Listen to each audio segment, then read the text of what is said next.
We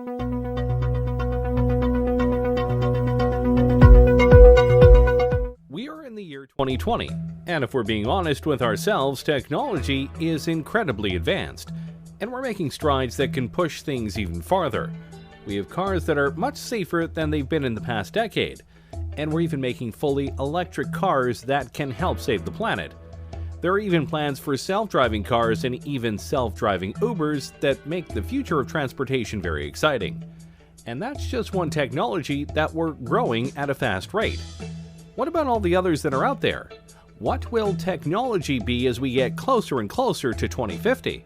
Let's start with one that well and truly could happen very soon: drones. Wait a minute, drones are already here.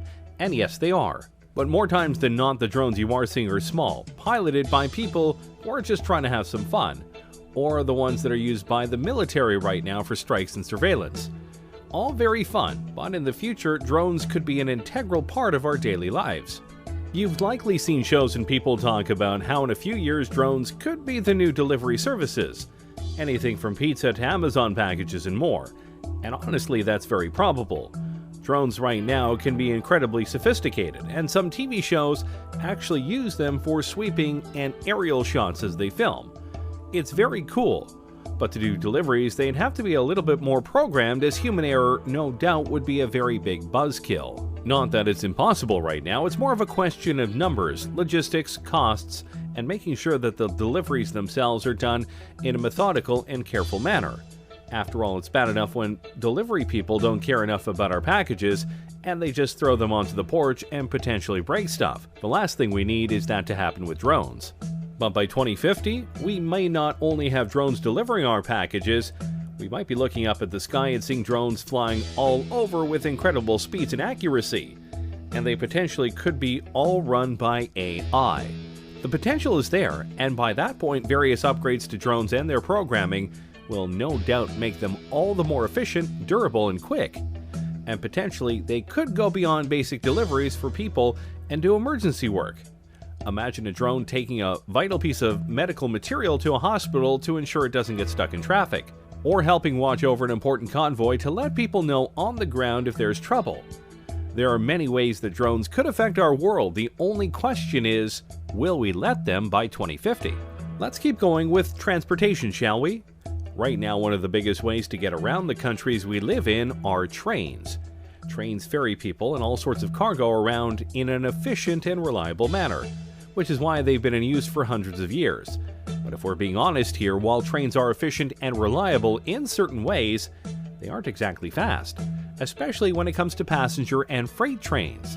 They can take a long time to get to their destination, and at times, it's more logical to take other modes of transportation, which is why companies are making special kinds of trains that can go much faster. You know of the magnetic trains of Japan, no doubt, but others like the Virgin Hyperloop are trying to push things even farther. Passengers or cargo are loaded into the Hyperloop vehicle and accelerate gradually via electric propulsion through a low-pressure tube. The vehicle floats above the track using magnetic levitation and glides at airline speeds for long distances due to ultra-low aerodynamic drag. Science fiction? Hardly.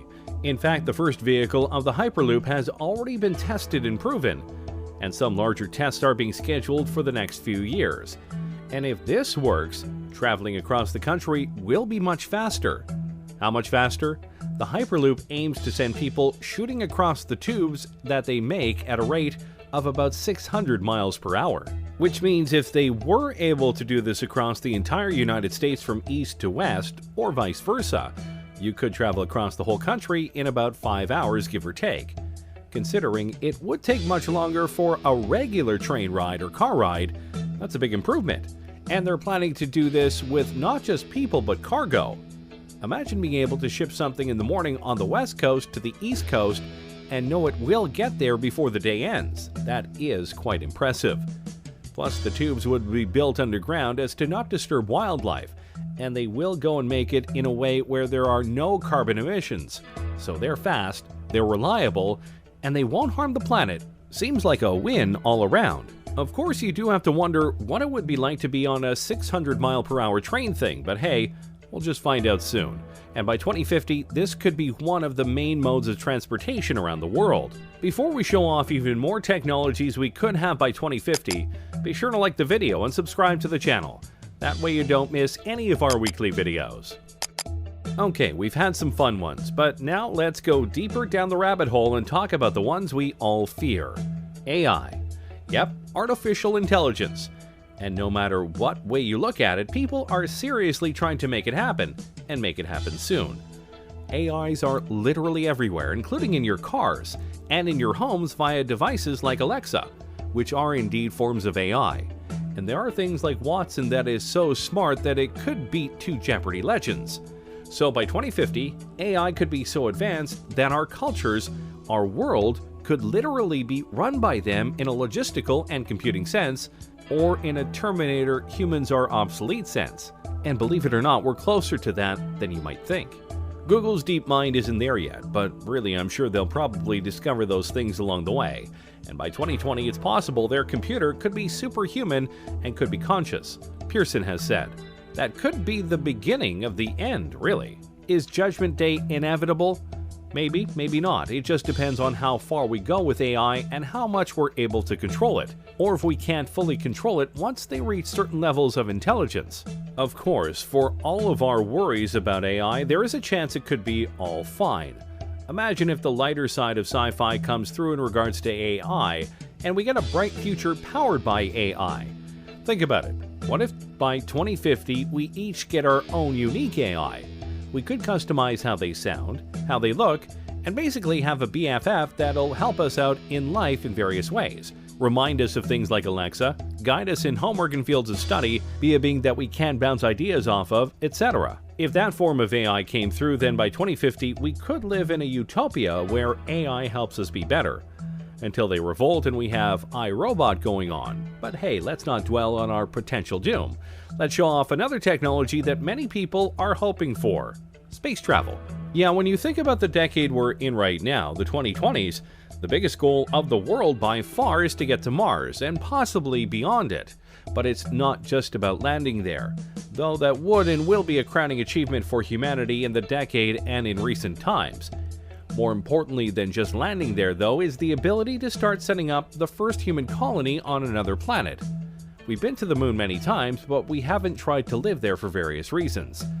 Mars seems to be the place where many feel we can go in order to live amongst the stars, and many speculate that by 2030 at the latest, barring setbacks, accidents, and other things obviously, we could not only be colonizing Mars but having regular shuttles go there so that people can see the red planet for themselves.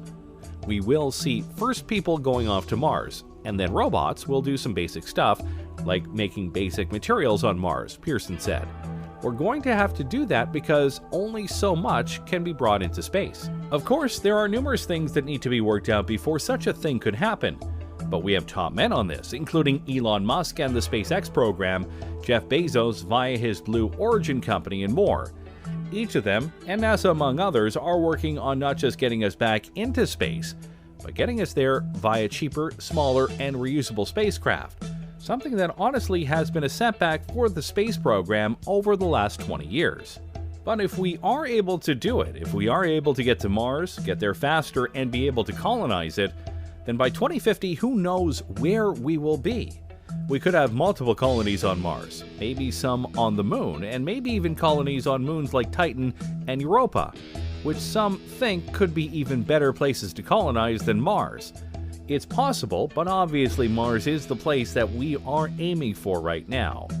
With each step into space, humanity grows larger in the universe, and who knows just how many of us will be out there by 2050. Alright, now let's dive into something really sci-fi. Prosthetics.